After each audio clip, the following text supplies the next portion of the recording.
Этот выпуск мы начнем с депутата Бундестага от партии «Зеленых» Маргарет Баус. В августе 2019 года правительство Китая отказало ей во въезде, посчитав, что депутат Баус не должна участвовать в поездке делегации Германии в рамках Комитета по цифровой повестке дня. Баус неоднократно отстаивала права этнических меньшинств в Синьцзяне, против которых Китай ведет репрессивную политику. Очевидно, Китай включил меня в черный список и отказал мне во въезде. Это только укрепляет мою приверженность правам человека, написала она в своем твиттере. Германия встала на защиту своего депутата. Заместитель пресс-секретаря Ангелы Меркель Ульрике Демер сообщила, что правительство Германии привержено диалогу с Китаем на всех уровнях, особенно по трудным вопросам. Я вижу в этом попытку заставить замолчать депутатов Европарламента, которые громко и ясно отстаивают права человека, заявила Баус немецкому печатному агентству. Депутат, тем не менее, продолжает активно поднимать вопросы прав уйгурской и других этнических групп в лагерях перевоспитания Китая.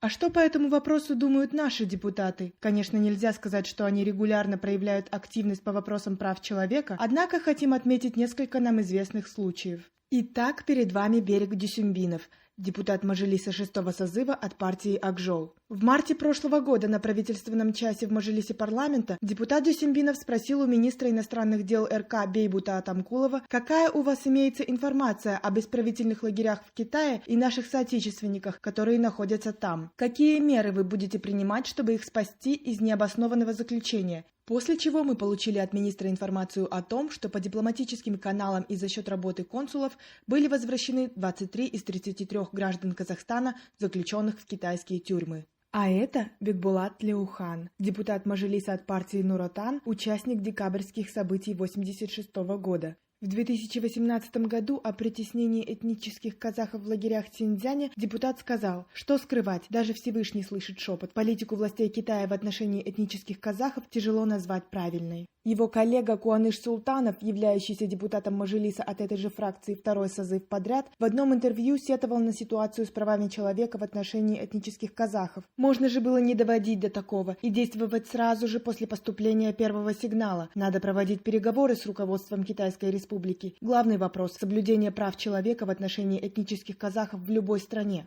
Как выяснилось, иногда в парламенте все же можно встретить озабоченность ситуацией с правами человека. А вы хотели бы, чтобы депутаты чаще поднимали эти вопросы?